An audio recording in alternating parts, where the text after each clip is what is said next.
Assalamualaikum warahmatullahi wabarakatuh. Di sini kami dari kelompok 8 akan mempresentasikan hasil dari makalah kami.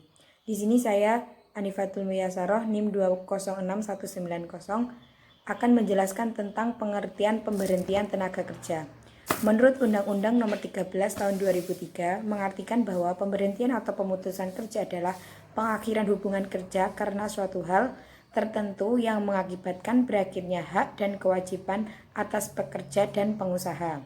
Sedangkan menurut Makijat, pengertian pemberhentian kerja adalah pemutusan hubungan kerja seorang karyawan dengan suatu organisasi perusahaan. Dalam secara istilah, pemberhentian kerja juga mempunyai arti yang sama dengan separation, yaitu pemisahan. Pemutusan hubungan kerja merupakan fungsi terakhir manajer sumber daya yang dapat didefinisikan sebagai pengakhiran hubungan kerja antara pekerja dan pengusaha yang dapat disebabkan oleh berbagai macam alasan, sehingga berakhir pula hak dan kewajiban di antara mereka. Perusahaan yang melakukan pemberhentian akan mengalami kerugian karena karyawan yang diberhentikan membawa biaya penarikan, seleksi, pelatihan, dan proses produksi berhenti. Selanjutnya B. Fungsi pemberhentian tenaga kerja. Fungsi pemutusan hubungan kerja dilakukan sebagai berikut. Yang pertama, mengurangi biaya tenaga kerja. Yang kedua, menggantikan kinerja yang buruk sebagai bagian internal dari manajemen, yaitu mengidentifikasikan kinerja yang buruk dan membantu meningkatkan kinerjanya.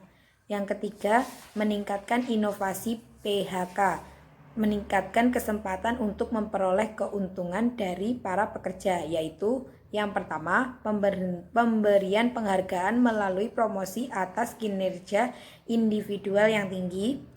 Yang B, menciptakan kesempatan untuk level posisi yang baru masuk. Selanjutnya, tenaga kerja dipromosikan untuk mengisi lowongan kerja sebagai sumber daya yang dapat memberikan inovasi atau menawarkan pandangan baru. Yang terakhir, kesempatan untuk perbedaan yang lebih besar, meningkatkan kesempatan untuk memperkerjakan karyawan dari latar belakang yang berbeda-beda dan mendistribusikan ulang komposisi budaya dan jenis kelamin tenaga kerja.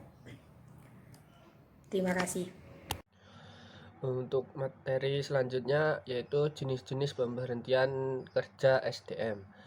Pemberhentian kerja juga terdapat beberapa jenis, antara lain pemecatan, pemberhentian oleh perusahaan, pensiun, atau meninggal dunia.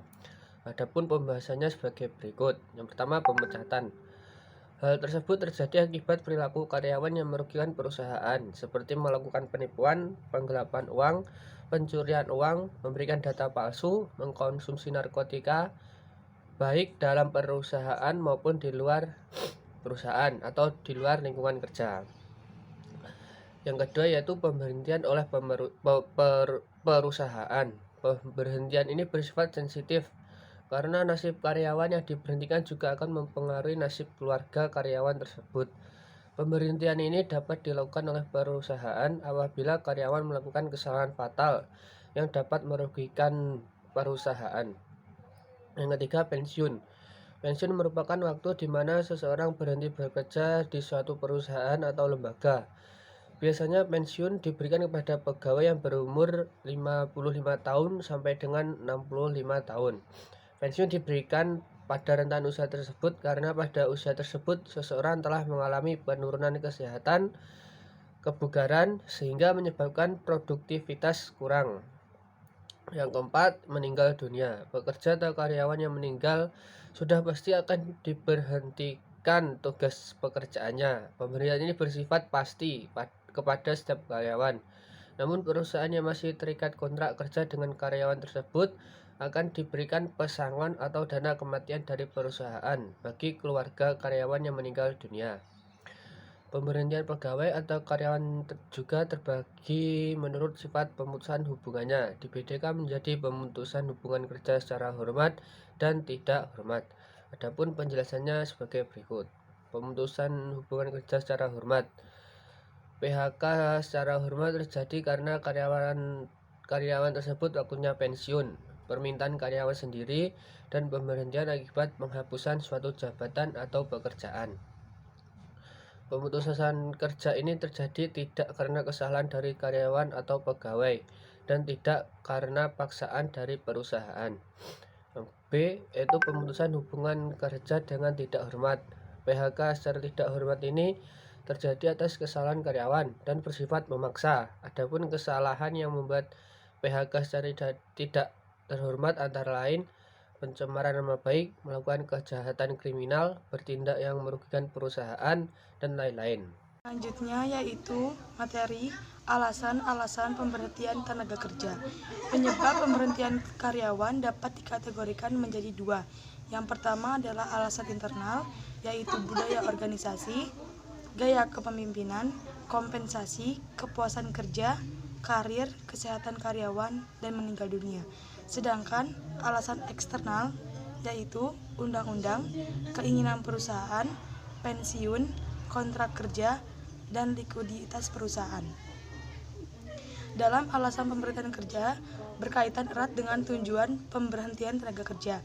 Tujuan pemberhentian yang lebih dititikberatkan kepada perusahaan mempunyai tujuan, yaitu agar perusahaan dapat menjaga kelangsungan hidup perusahaan itu sendiri dengan efektif dan efisien.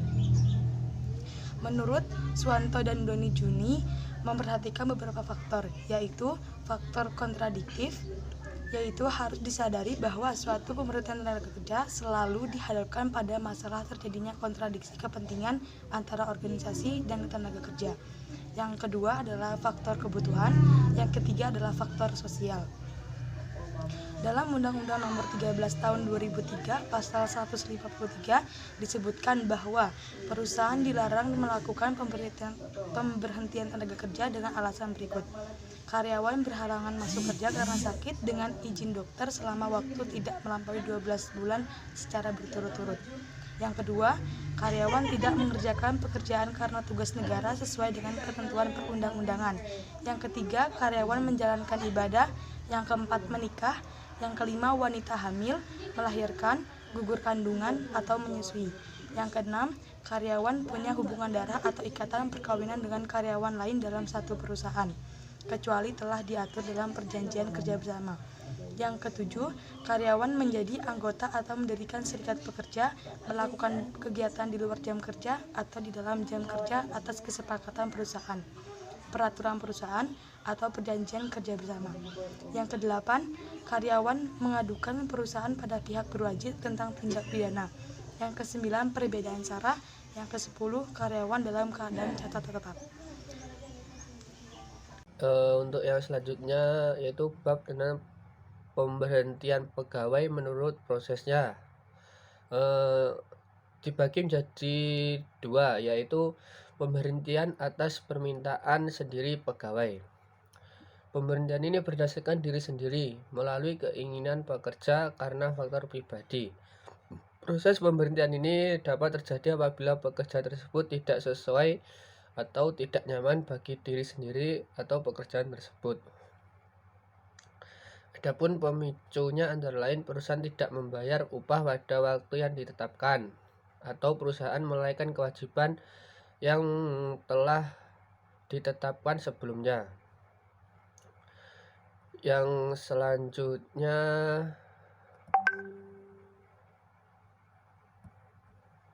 pemberhentian sementara. Pemberhentian sementara ini dilakukan apabila karyawan melanggar aturan atau kontrak kerja yang bersifat ringan dan tidak merugikan perusahaan, seperti telat masuk, tidak disiplin, atau melakukan perbuatan yang tidak baik yang membuat suasana kerja tidak kondusif.